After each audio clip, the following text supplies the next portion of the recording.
Hello and welcome to the 7th reading of George Orwell's Coming Up for Air. We begin our reading at Chapter 8 of Section 2, or Part 2. I wasn't wounded till late in 1916. We'd just come out of the trenches and were marching over a bit of road a mile or so back, which was supposed to be safe, but which the Germans must have got the range of some time earlier. Suddenly, they started putting a few shells over. It was heavy HE stuff, and they were only firing about one a minute. There was the usual zwee and the boom in a field somewhere over the right. I think it was the third shell that got me. I knew as soon as I heard it coming that it had my name written on it. They say you always know. It didn't say that the ordinary shell says. It said, "I'm after you, you beat you." All this in the space of about 3 seconds, and the last you was the explosion. I felt as if an enormous hand made of air were sweeping me along, and presently I came down with a sort of burst, shattered feeling among a lot of old tin cans, splinters of wood, rusty, barbed wire, turds, empty cartridge cases, and other muck in the ditch at the side of the road. When they'd halted me out and cleared some of the dirt off me, and they found that I wasn't very badly hurt. It was only a sort of small shell splinters that had lodged in one side of my bottom and down the back of my legs. But luckily, I'd broken a rib in falling, which made it just bad enough to get me back to England. I spent that winter in a hospital, came on the downs near Eastbourne. Do you remember those wartime hospital camps, the long rows of wooden huts, like chicken houses stuck right on top of those beastly icy downs? The South Coast, people used to call it, which made me wonder what the North Coast would be like, where the wind seems to blow at you from all directions at once, and the droves of blokes in their pale blue flannel suits and red ties wandering up and down looking for a place out of the wind and never finding one. Sometimes the kids from the slap-up boys' school in Eastbourne used to be led around in crocodiles to hand out fags and peppermint creams to the wounded Toomies, as they called us. A pink-faced kid of about 8 would walk up to the knot of wounded men sitting on the grass, split open a packet of woodbines, and solemnly hand one fag to each man, just like feeding the monkeys at the zoo. Anyone who was strong enough to used to wander for miles over the downs in hope of meeting girls. There were never enough girls to go around.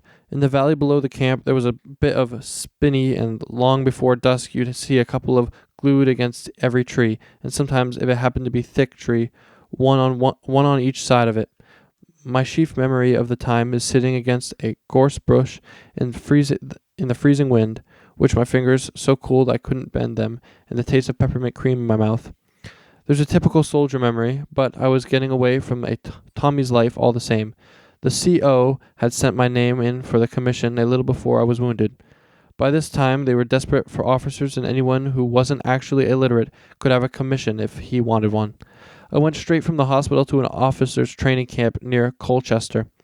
It's very strange the things the war did to people. It was less than 3 years since I had been a spry young shop assistant, bending over the counter in my apron with "Yes, ma'am," "Certainly, ma'am," and the "Next order, ma'am," with grocer's life ahead of me, and about as much notion of becoming an army officer as of getting a knighthood. And here I was, swaggering about in a gorblimy hat and a yellow collar, and more or less keeping my end up among a crowd of other temporary gents, some who weren't even temporary. And this is really the point. No feeling in any way strange. Nothing seemed strange in those days.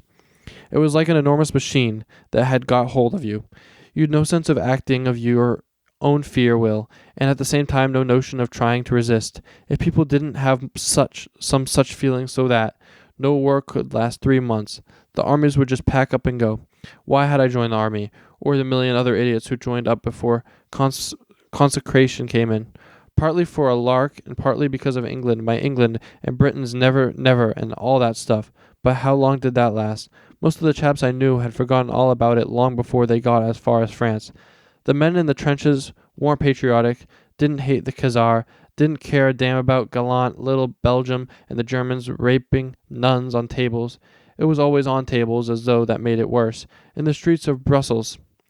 On the other hand, it didn't occur to them to try to escape. The machine had got hold of you, and it could do that what it liked with you. It lifted you up and dumped you down among places and things you'd never dreamt of, and if it had dumped you down on the surface of the moon, it wouldn't have seemed particularly strange. The day I joined the army, the old life was finished. It was as though it didn't concern me any longer. I wonder if you believe that from that day forward, I only once went back to Lower Binfield, and that was to Mother's funeral. It sounds incredible now, but it seems natural enough at the time. Partly, I admit, it was on account of Elsie, whom, of course, I'd stopped writing to after 2 or 3 months. No doubt she picked up with someone else, but I didn't want to meet her. Otherwise, perhaps, when I got a bit of leave, I'd go down and see my mother, who had fits when I joined the army, but would have been proud of his son in uniform. Father died in 1915.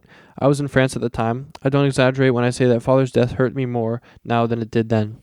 At the time, I was just a bit of bad news, which I accepted almost without interest, in the sort of empty-headed, apathetic way in which one accepted everything in the trenches.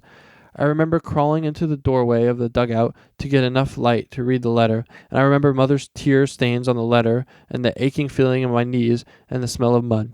Father's life insurance policy had been mortgaged for most of its value, but there was a little money in the bank, and Saracens were going to buy up the stock and even pay some tiny amount for goodwill. Anyway, Mother had a bit over £200 besides the furniture.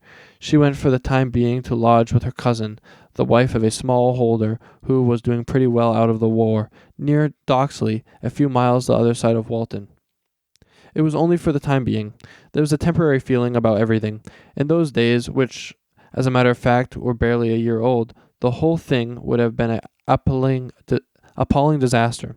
With Father dead, the shop sold, and Mother with £200 in the world, you'd have been stretching out in front of you a kind of 15-act tragedy, the last act being a pauper's funeral. But now the war and the feeling of not being one's own master overshadowed everything. People hardly thought in terms of things like bankruptcy and the workhouse any longer. This was the case even with Mother, who, God knows, had only very dim notions about the war. Besides, she was already dying, though neither of us knew it.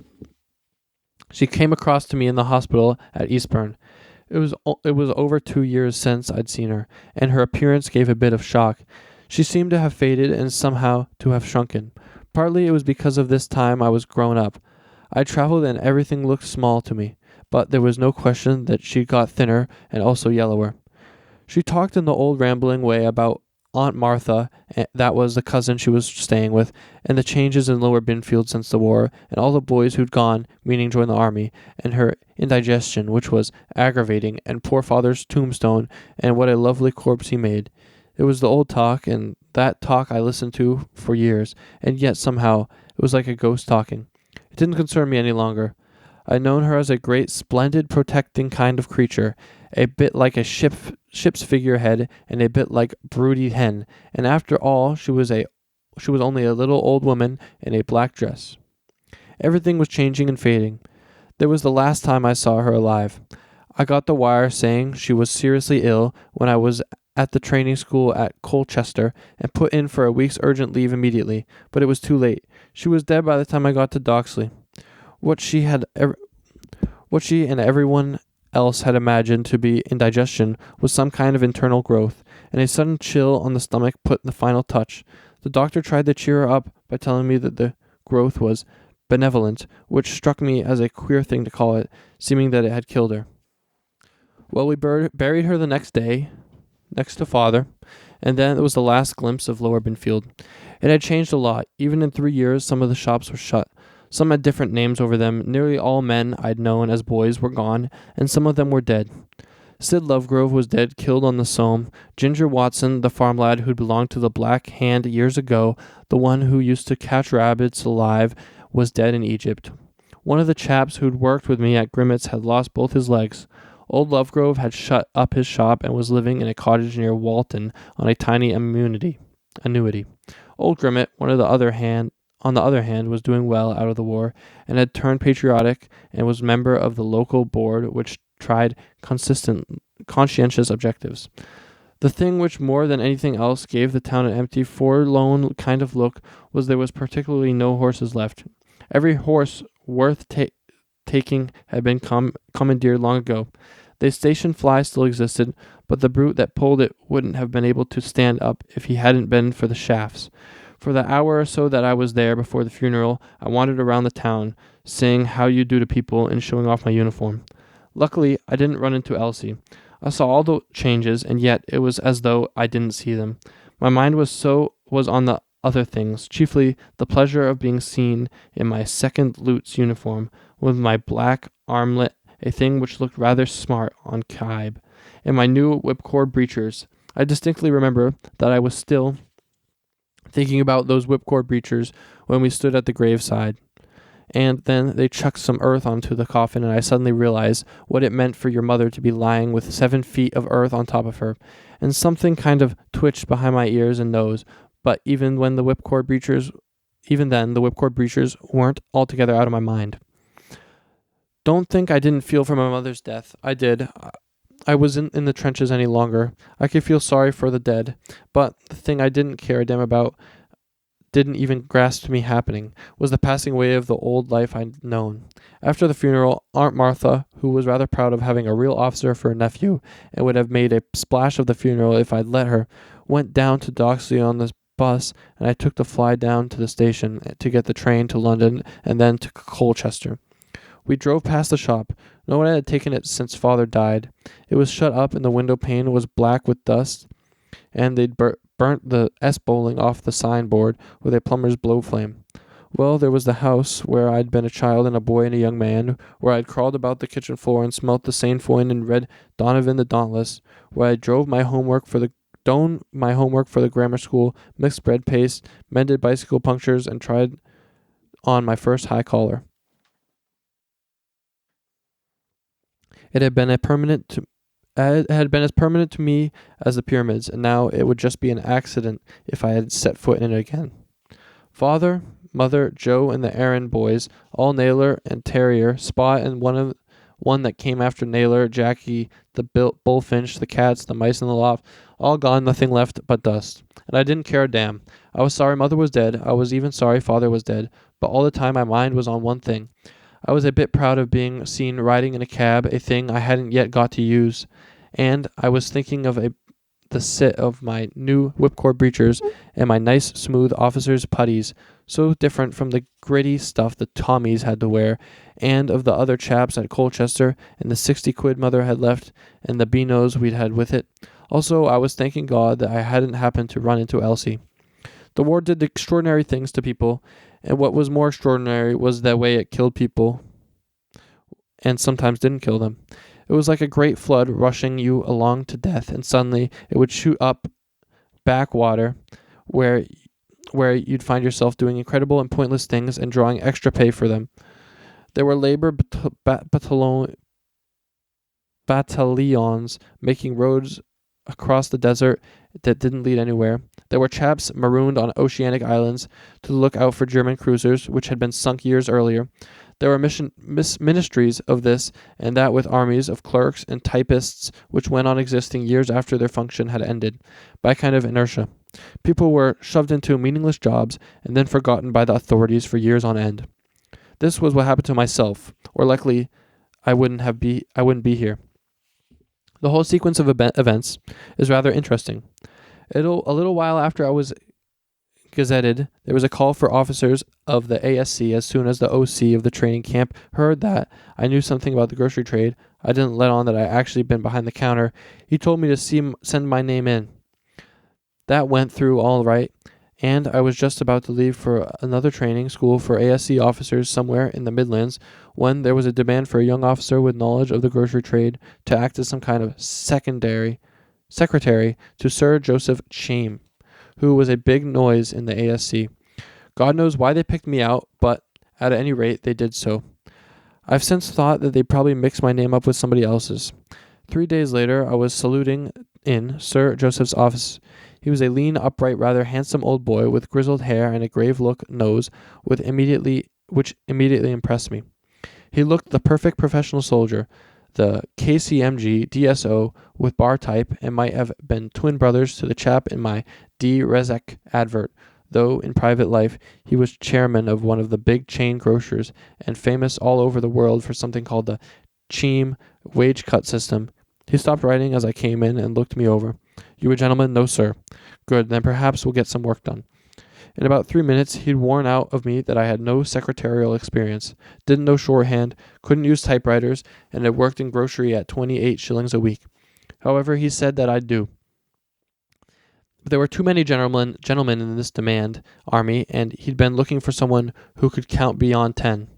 I liked him and looked forward to working for him, but just as the moment of the mysterious powers that seemed to be running the war drove us apart again. Something called the West Coast Defense Force was being formed, or rather, was being talked about, and there was some vague idea of establishing dumps of rations and other stores at various points along the coast. Sir Joseph was supposed to be responsible for the dump in the southwest corner of England. The day after I joined the office, he sent me out to check over the stores at a place called 12 Mill Dump on the North Cornish coast, or rather, my job was to find out whether any stores existed. Nobody seemed certain about this. I just got there and discovered that the stores consisted of 11 tins of bully beef when a wire arrived from the War Office telling me to change things, to take charge of the stores at 12 Mill Dump and remain there till further notice. I wired back, "No stores at 12 Mill Dump." Too late. Next day came the officer letter informing me that I was OC 12 Mill Dump. OC 12 Mile Dump. Sorry, I don't know why I keep saying mill. And that's really the end of the story. I remained OC 12 Mile Dump for the rest of my OC 12 Mile Dump for the rest of the war. God knows what it was all about. It's no use asking me what the West Coast Defense Force was or what it was supposed to do. Even at the time, nobody pretended to know. In any case, it didn't exist. It was just a scheme that had floated through somebody's mind, following some vague rumor of German invasion via Ireland. I suppose that the food dumps, which were supposed to exist all along the coast, were also imaginary. The whole thing had existed for about 3 days, like a sort of bubble, and then had been forgotten, and I had been forgotten with it. My 11 tins of bully beef had been left behind by some officers who had been there earlier on some other mysterious mission. They had also left behind a very deaf old man called Private Lidgebird. What Lidgebird was supposed to be doing there, I never discovered. I wonder whether you'd believe that I remained guarding those 11 tins of bully beef from halfway through 1917 to the beginning of 1919. Probably you wouldn't, but it's the truth. And at the time, even what didn't seem particularly strange. By 1918, one had simply got out of the habit of expecting things to happen in a reasonable manner. Once a month, they sent me an enormous official form calling upon me to state the number and condition of pickaxes, entrenching tools, coils of barbed wire, blankets, waterproof ground sheets, first aid outfits, sheets of corrugated iron, and tins of plum and apple jam under any care. I just entered nil against everything and sent the form back. Nothing ever happened. Up in London somewhere someone was quietly filing the form and sending out more forms and filing those and so on. It was the way things had happened. The mysterious high-ups who were running the war had forgotten my existence. I didn't jog their memory. I was up a backwater and didn't lead anywhere. And after 2 years in France, I wasn't so burning with patriotism and I wanted to get out of it. Sorry. It was a lonely part of the coast where you never saw a soul except a few yokels who'd barely heard there was a war on. A quarter of a mile away down a little hill, the sea boomed and surged over enormous flats of sand. 9 months of the year it rained, and the other 3 a raging wind blew off the Atlantic. There was nothing there except Private Lidgebird, myself, 2 army huts, one of them a decentish 2-roomed hut which I inhabited, and the 11 tins of bully beef. Lidgebird was a surly old devil and could never get much out of him except the fact that he'd been a market gardener before he joined the army. It was interesting to see how rapidly he was reverting to type. Even before I got to 12 Mile Dump, he dug a patch round one of the huts and started planting spuds. In the autumn, he dug another patch till he'd gotten about half an acre under cultivation. At the beginning of 1918, he started keeping hens, which had got to quite a number by the end of the summer. And afterwards, The end of the year, he had suddenly produced a pig from God knows where. I didn't think it crossed his mind to wonder what the devil he was doing there, or what the West Coast Defense Force was, and whether it actually existed. It wouldn't surprise me to hear that he's still raising pigs and potatoes on the spot where 12-mile dump used to be. I hope he is. Good luck to him. Meanwhile, I was doing something I'd never before had the chance to do as a full-time job: reading. The officers who'd been there before had left a few books behind, mostly 7-penny editions, and nearly all of them the kind of tripe and people were reading in those days. Ian Hay and Saper and the Craig Kennedy stories and so forth. But at some time or other, somebody had been there who knew what books were worth reading and what are not. I myself at the time didn't know anything of the kind. The only books I'd ever voluntarily read were detective stories and once in a way some smutty sex books. God knows I didn't set up to be a highbrow even now, but if you'd asked me then for the name of a good book, I'd had answered The Woman Thou Gavest Me, or In Memory of the Vicar, Sesame and Lilies. In any case, a good book was a book one didn't have any intention of reading. But there I was, in a job where there was less than nothing to do, with the sea booming on the beach and the rain streaming down the window panes, and a whole row of books staring me in the face by the temporary shelf someone had rigged up against the wall of the hut. Naturally, I started to read them from end to end, with at the beginning about as much attempt to discriminate as a pig working its way through a pail of garbage. But in among them there were 3 or 4 books that were different from the others. No, you've got it wrong. Don't run away with the idea that I suddenly discovered Marcel Proust or Henry James or somebody. I wouldn't have read them even if I had. These books I'm speaking of weren't in the least highbrow. But now and again, it so happened that you strike a book which is exactly the mental level you've reached at the moment. So much so that it seemed to have been written especially for you. One of them was H.G. Wells' The History of Mr. Prawley, in a cheap shilling edition, which was falling to pieces. I wonder if you can imagine the effect it had upon me, to be brought up as I'd been brought up, the son of a shopkeeper in a country town, and then to come across a book like that. Another was Compton Mackenzie's Sinister Street. It had been the scandal of the season a few years back, and I'd even heard a vague rumor of it in Lower Binfield. Another was Conrad's Victory, parts of which bored me, but books like that started you thinking.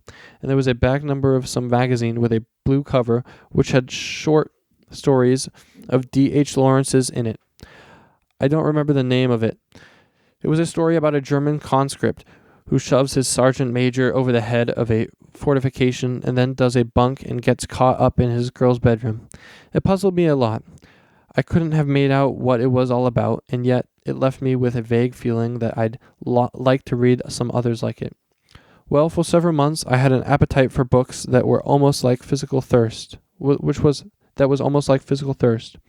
was the first real go at reading that I'd had since my Dick Donovan days. At the beginning, I had no idea how to set about getting hold of books. I thought the only way was to buy them. That's interesting, I think. It shows you the difference upbringing makes. I suppose the children of the middle class, the £500 a year middle class, know all about Muddies and the Time Book Clubs when they're in their cradles. A bit later, I learnt of the existence of a lending library and took out a subscription at Muddies and another at a library in Bristol. And what I read during the next year or so, Wells, Conrad, Kipling, Galsworthy, Barry Payne, W. Jacobs, Pet Ridge, Oliver Onions, Compton Mackenzie, H. Seton Merriman, Maris Baring, Stephen McKenna, May Sinclair, Arnold Bennett, Anthony Hope, Elian Glynn, O.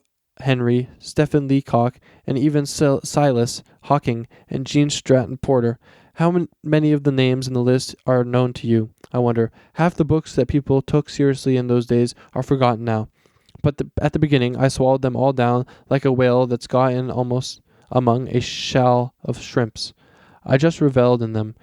After a bit, of course, I grew more highbrow and began to distinguish between tripe and non-tripe. I got hold of Lawrence's Sons and Lovers and sort of half enjoyed it, and I got a lot of kick out of Oscar Wilde's Dorian Gray and Stephenson's New Arabian Nights.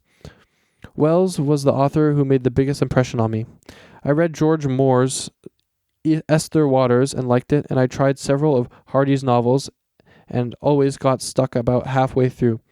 I even had to go at Ibsen, who left me with a vague impression that in Norway it's always raining. It was queer really. Even at the time it struck me as queer. I was a second lute with hardly any Cockney accent left. I could hardly distinguish between Arnold Bennett and Eleanor Glynn, and yet it was only 4 years since I had been slicing cheese behind the counter in my white apron and looking forward to the days when I'd be a master grocer. If I taught up the account, I suppose I must admit that the war did me good as well as harm. At any rate, the year of reading novels was the only real education in the sense of book learning that I ever had. It did certain things to my mind. It gave me an attitude, a kind of questioning attitude, which I probably wouldn't have had if I had gone through life in a normal, sensible way. But I wonder if you can understand this. The thing that really changed me, really made an impression on me, wasn't so much the books I'd read as the rotten meaningless of life I was leading. It really was unspeakably meaningless. The time in 1918, here I was sitting beside the stove in an army hut, reading novels, and a few 100 miles away, in France, the guns were roaring, and droves of wrenched children, wetting their bags with fright, were being driven into the machine gun barrage like you'd shoot small coke into a furnace. I was one of the lucky ones. The higher-ups had taken their eyes off me, and here I was in a snug little bolt hole, drawing pay from a job that didn't exist. At times I got into a panic and made sure they'd remember about me and dig me out. But it never happened. Officer forms on gritty gray paper came in once a month. I filled them out and sent them back, and more forms came in, and I filled them out and sent them back, and so it went. The whole thing had about as much sense in it as a lunatic's dream. The effect of this, plus the books I was reading, was to leave me with a feeling of disbelief in everything. I wasn't the only one. The war was full of loose ends and forgotten corners. By this time, literally millions of people were struck by backwaters of one kind and another. Whole armies were rotting away on forts that people had forgotten the names of. There were huge ministries with hordes of clerks and typists all drawing 2 pounds a week and upwards for piling up mounds of paper. Moreover, they knew perfectly well that all they were doing was to pile up mounds of paper. Nobody believed the atrocity stories and the gallant little Belgium stuff any longer. The soldiers thought the Germans were good fellows and hated the French like poison.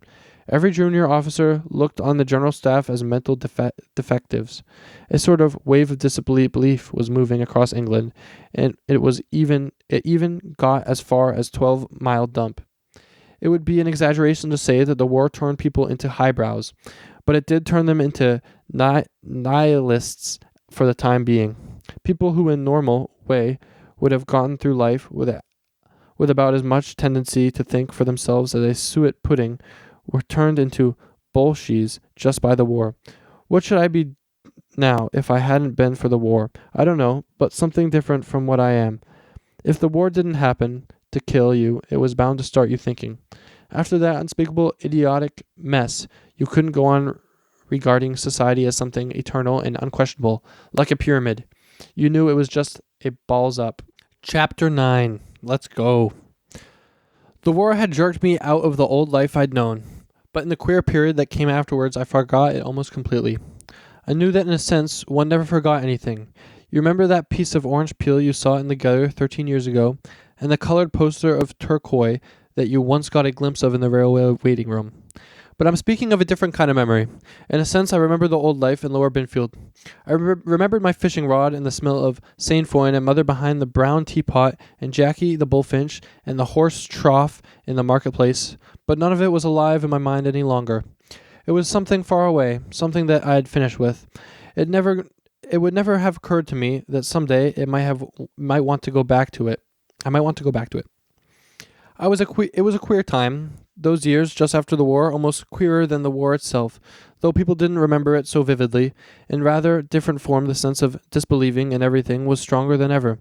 Millions of men had suddenly been kicked out of the army to find that the country they'd fought for didn't want them. and Lloyd George and his pale were giving the works to any illusion that still existed. Bands of ex-servicemen marched up and down, rattling collection boxes. Masked women were singing in the streets, and chaps in officers' tunics were grinding barrel organs.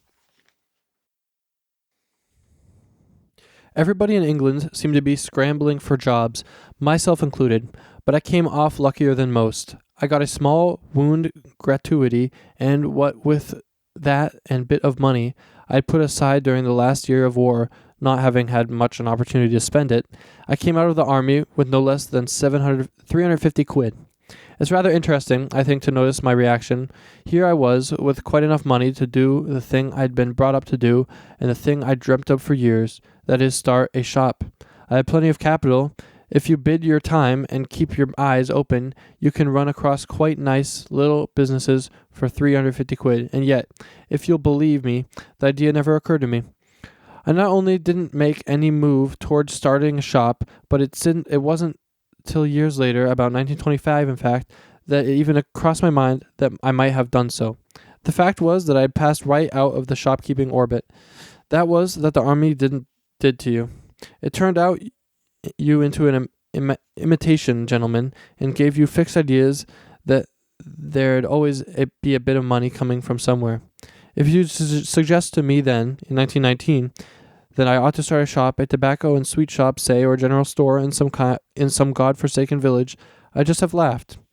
I'd worn pips on my shoulder, and my social standing had risen.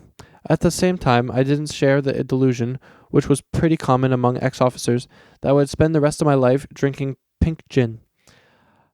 I knew I'd got to have a job, and the job, of course, would be business. Just what kind of job I didn't know, but something high up and important, something with a car and a telephone, and if possible a secretary with a permanent wave. During the last year or so of war, a lot of us had the vision like that. The chap who'd been a shop walker saw himself as a traveling salesman, and the chap who had been traveling salesman saw himself as a managing director. It was the effect of the army life, the effect of wearing pips and having a checkbook and calling the evening meal dinner. All the while there had been an idea floating around, and this applied to the men in the ranks as well as the officers, that when we came out of the army, there'd be jobs waiting for us that would bring in at least as much as our war army pay. Of course, if ideas like that didn't circulate, no war would have been fought. Well, I didn't get the job. It seemed that nobody was anxious to pay me £2,000 a year for sitting among streamlined office furniture and dictating letters to a platinum blonde. I was discovering that 3/4 of the blokes who had been officers was discovering that from a financial point of view, they had been better off in the army than we had ever likely to be again. We'd suddenly changed from gentlemen holding His Majesty's commission into miserable out of work whom nobody wanted.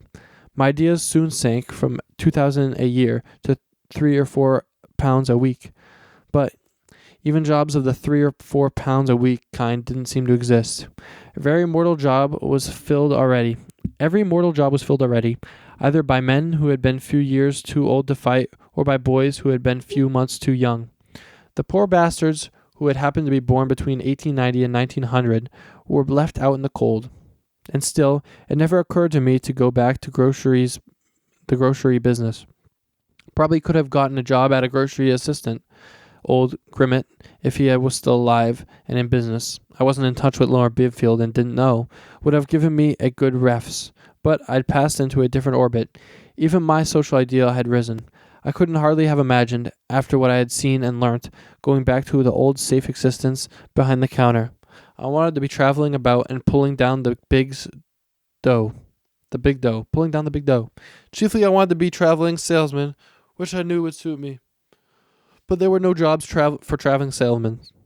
That's to say, jobs with salary attached. What there were, however, were no on-commission jobs. That racket was just beginning on big scale.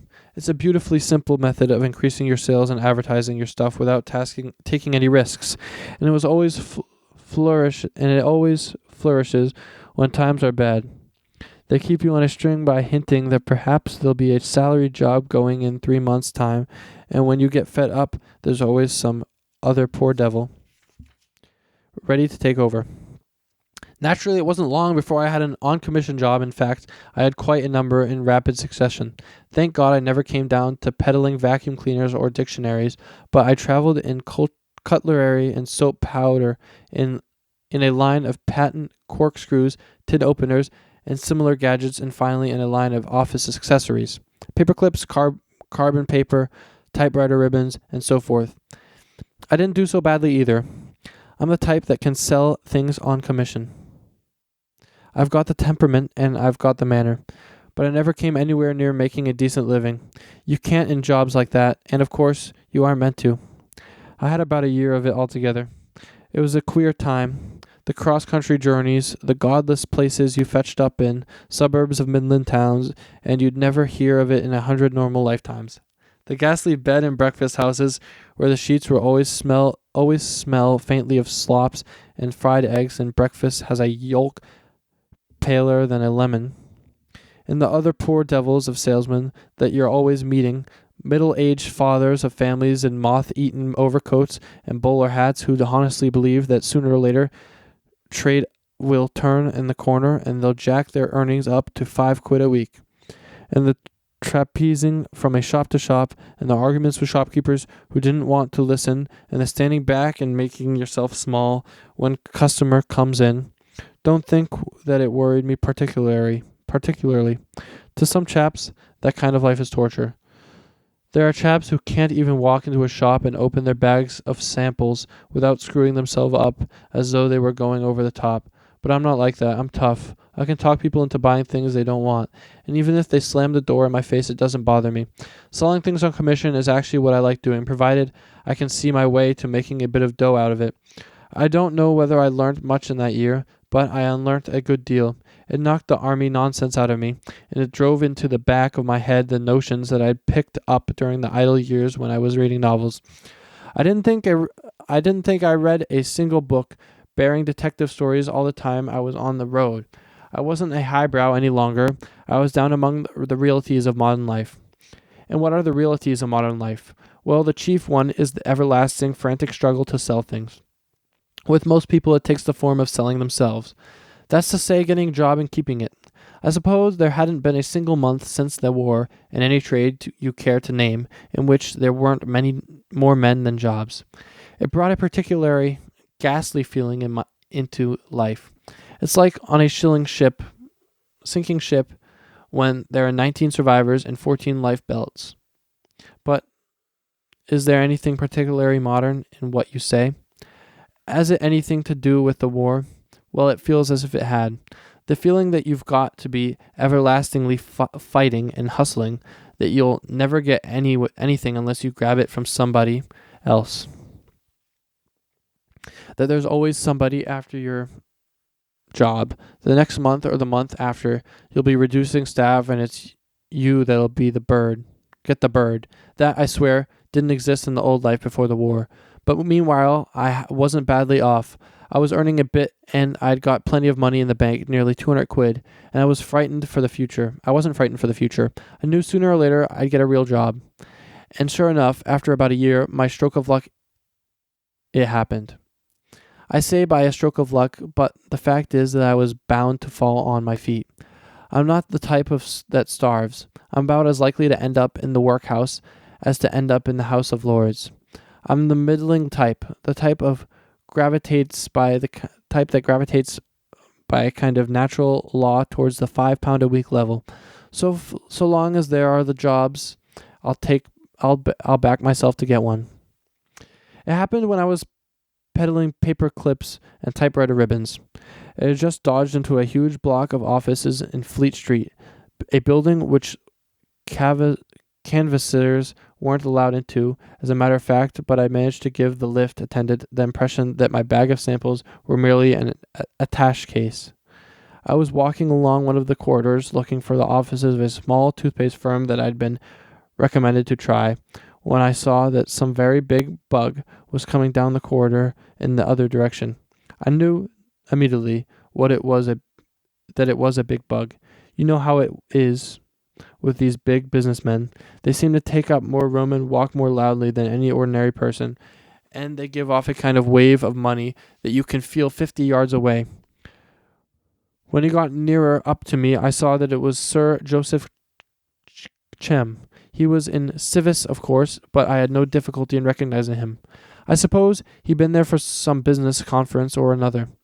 A course of clerks or secretaries or something were following after him, not actually holding up his train because he wasn't wearing one, but you somehow felt that there was what they were doing. Of course, I dodged aside instantly, but curiously enough, he recognized me, though he hadn't seen me for years. To my surprise, he stopped and spoke to me. "Hello, you. I've seen you somewhere before. What's your name?" "It's on the tip of my tongue. Bowling, sir. Used to be in the ASC. Of course. The boy that said he wasn't a gentleman. What are you doing here?" I might have told him I was selling typewriter ribbons, and there perhaps the whole thing would have ended. But I had one of those sudden inspirations that you get occasionally, a feeling that I might make something out of this if I handled it properly. I said instead, "Well, sir, as a matter of fact, I'm looking for a job." "A job, eh? Not so easy nowadays." He looked me up and down for a second. The true train bearers had kind of wafted themselves a little distant away. I saw his rather good-looking old face, with the heavy gray eyebrows and an intelligent nose, looking me over, and realized that he'd decided to help me. It's queer the power of these rich men. He'd been marching past me in his power and glory, with his underling after him, and then, on some whim or other, he turned aside like an emperor suddenly chucking a coin to a beggar. "So you want a job. What can you do?" Again the inspiration. "No use, with bloke like this. Cracked up your own merits. Stick to the truth," I said. "Nothing, sir, but I want a job as a traveling salesman." "Salesman? Not sure that I've got anything for you at present. Let's see." He pursed his lips up for a moment, half a minute, perhaps. He was thinking quite deeply. It was curious. Even at the time I realized it was curious. This important old bloke, who was properly worth at least $500,000, was actually taking thought on my behalf. I deflected him from his path and wasted at least 3 minutes of his time, all because of a chance remark I'd happened to make years earlier. I'd stuck in his memory, and therefore he was willing to take the tiny bit of trouble that was needed to find me a job. I dare say the same day he gave 20 clerks the sack. Finally he said, "How do you like to go into an insurance firm? Always fairly safe, you know. People have got to have insurance, same as they got to eat." Of course, I jumped at the idea of going into an insurance firm. Sir Joseph was interested in the Flying Salamander. God knows how many companies he was interested in. One of the underlings wafted himself forward with a scribbling pad, and there and then, with the gold stylo out of his waistcoat pocket, Sir Joseph scribbled me a note to some higher up in the Flying Salamander. Then I thanked him, and he marched on, and I sneaked off in the other direction, and we never saw one another again. Well, I got a job, and as I said earlier, the job got me. I've been with the Flying Salamander close on 18 years. I started off in the office, but now I'm what you know as an inspector, or what there's reason to sound particularly impressive, a representative. A couple of days a week, I'm working in the district office, and the rest of the time I'm traveling around, interviewing clients whose names have been sent in my local agent, making assessments of shops and other property, and now an agent again snapping up a few orders on my own account. I earn around about £7 a week, and properly speaking, that's the end of my story. When I look back, I realize that my active life, if I ever had one, ended when I was 16. Everything that really matters to me had happened before that date. But in a matter of speaking, things were still happening. The war, for instance. But at the time when I got my job with the Flying Salamander, after that, well, they say that happy people have no histories, and neither do the blokes who work in insurance offices.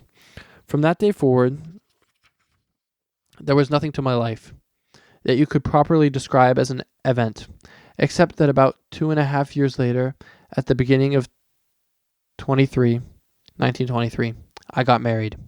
And thus ends the reading. Next is chapter 10. See you in the next episode or reading, and we are on page 179.